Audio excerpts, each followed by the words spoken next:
Okay, welcome to Masechet Maasrot. Masechet Maasrot, the Kahati explains, is a Masechta that deals with general rules regarding all kinds of Trumot and Maasrot.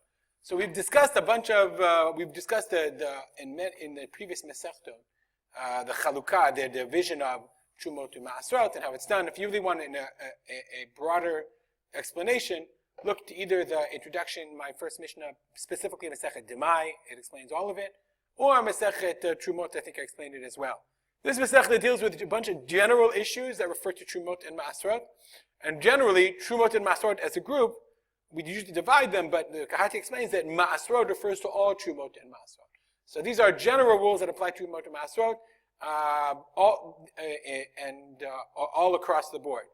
Okay, and it's a shorter Masechta than we've had before, only 5 prakim, and as we'll see, let's get into it. Okay, says the Mishnah, Klal Amru b'Maasrot. General rule we learned about Maasrot. What is chayav in Maasrot? Koshu ochel, as long as it's food. V'nishmar, it is guarded, i.e., people save it. V'gidula min haaretz, and it grows from the ground. Chayav b'Maasrot. It is obligated in Maasrot. Let's see what we're talking about. What do exactly these rules refer to? Okay, ochel. The Bartender explains, Limute sitim, to exclude sitim. Shekarim ba'aravi nil. What is sitim? So if you look in the Jastro says satim is isatis. So it's a plant producing a deep blue dye, woad. But if you look in the Hebrew, you can find in Wikipedia, isatis is exactly that. Let me see if I can move this over. No, that won't work. If I want to see isatis, let's see if I can, here we go. Okay, the isatis plant is a yellow plant. Okay, the Eretz Yisrael Gedilim Bashnei Minei, it's very good. Okay, and it has very important. Okay, Shamakorod Nahafakat Tzeva Kachol B'Yimei Kedem. It was used for Tzeva Kachol. From this isatis plant, they use it to make blue dye. Isatis. Oh, that's right. Karti also they use for green dye. But okay, so they use this for blue dye. It's important to recognize. The Japanese also use the isatis to make tea. So it is edible. So even though it's edible, it's not considered primarily food, and therefore it's excluded.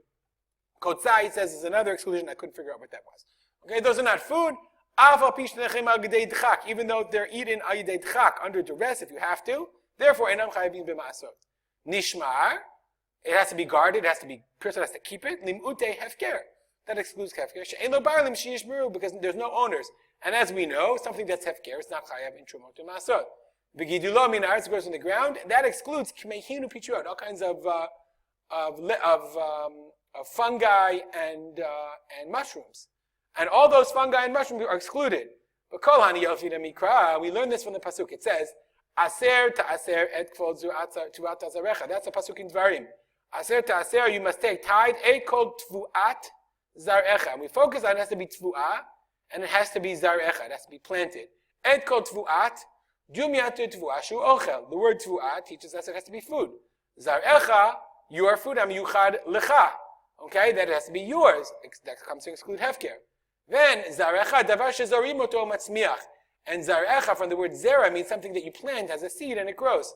And that excludes fungus and mushrooms that are not planted. They just grow on their own. Okay, same thing is true of truffles. I just heard a podcast about truffles. You can't plant them. They have to grow on their own. Very expensive. I don't know, do any kosher restaurants sell truffles? Anyway, the klal amru. Klal acher amru. They said another rule. If something begins, i.e. it grows, it sprouts as food, and in the end it grows and grows and grows, and it's still the same food. Generally, this means vegetables. Even though I leave it on the vine, I leave it connected to allow it to increase in its value. Let's say corn, it's edible as soon as I guess you can eat it b'shachat chag. At some point it ripens. Or let's say, you can leave your tomatoes and then they'll grow bigger. Chayav, katan, v'gadol. Whether I pick it as a small tomato or pick it as a large tomato, both are chayav. But if it begins, it's not edible, it's not food. Mostly fruits, right? When the fruit first grows, it's not edible. It's only edible at a certain point after it ripens, after it grows. You're only chayav once it becomes food. Let's look at the Bartender just for a second. Vegetables. They're edible as soon as you grow them, but you leave them so that they'll increase. Those are chayav on Maasrot, Trumot and Maasrot. Why? Sharei re'uyin la'achila ben gedolim uben ktanim. They're ru'uyin, they're edible. But if it's not edible when it first grows, like many fruits, eno chayav ad sheyaseh ochel. It's not chayav until it actually becomes ochel. Dichtiv, as it says, mizera haaretz mipri ha'etz ad sheyigdal v'yaseh pri. It's the pasuk says from the fruit of the ground, the seed of the ground, the pri ha'etz, it has to grow to become a pri. It has to grow and become edible. We'll stop here. If you have any comments or questions, you can email me at arspolter@gmail.com. If you're a new viewer and participant, welcome.